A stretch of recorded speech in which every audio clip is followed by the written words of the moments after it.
This is the Basilica del Santo Niño. A lot of people are going inside and also foreigners also. If you go here then wearing shorts, you cannot go inside. So you need to wear pants and you cannot go with sleeveless. So you need to change your clothes here. So at the back side of this church, you can see the Magellan cross also. But you can go back. So if the guard will not let you in because you're wearing pants and sleeveless, just go back there and you can go to Magellan Cross. So this is a tourist destination also in the downtown of Cebu City.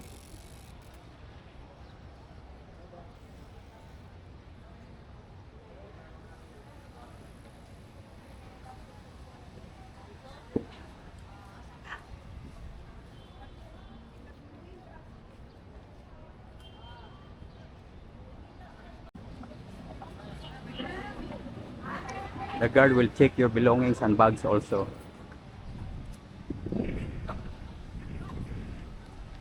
So I am inside the Basilica. This is the old church of Cebu. Very nice, the architecture.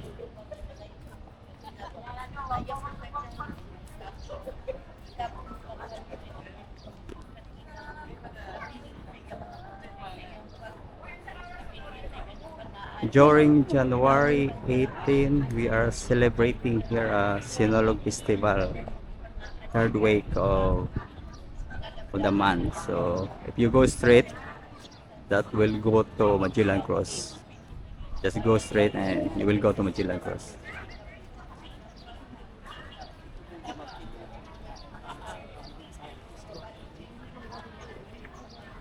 It's good.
That is the queue for if you want to visit the Senior Santo Niño, the original one.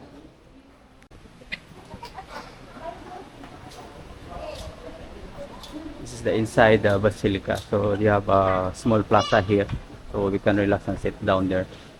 There's a fountain. This is very nice here to stand by and reflect also and talking to God.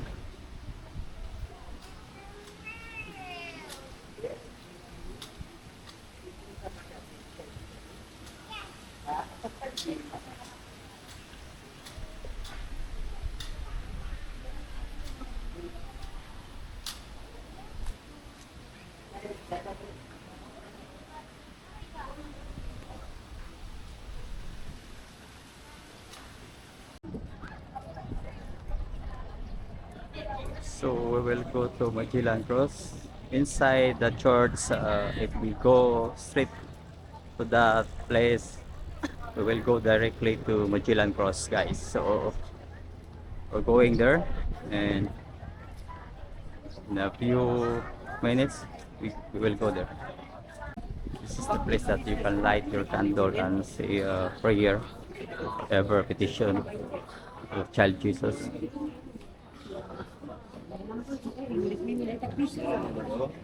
This is the people right now lighting a candle to say a prayer to baby Jesus, Senior Santo Niño.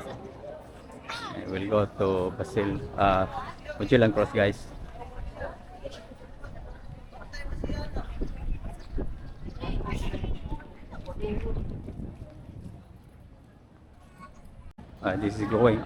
This is going outside to Magellan Cross. So you're gonna wear your pants and don't wear sleeveless. Just wear long pants and t-shirt. So not allowed to enter shorts and sleeveless. This is the Magellan Cross, guys.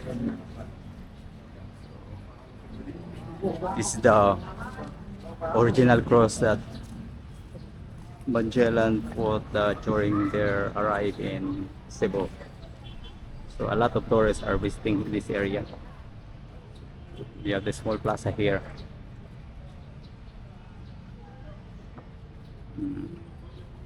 This is the entrance to going to Basilica.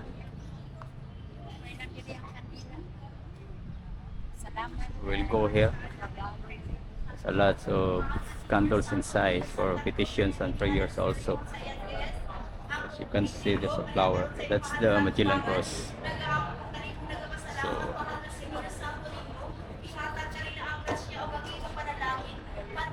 the Magellan Cross.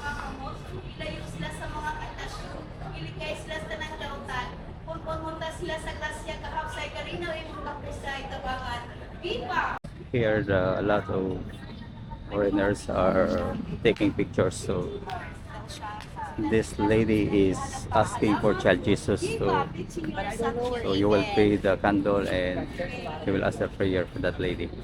This is all the friends are coming here.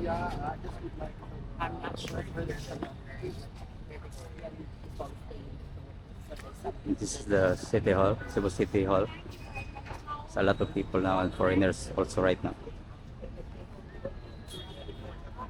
This is the Magellan Cross.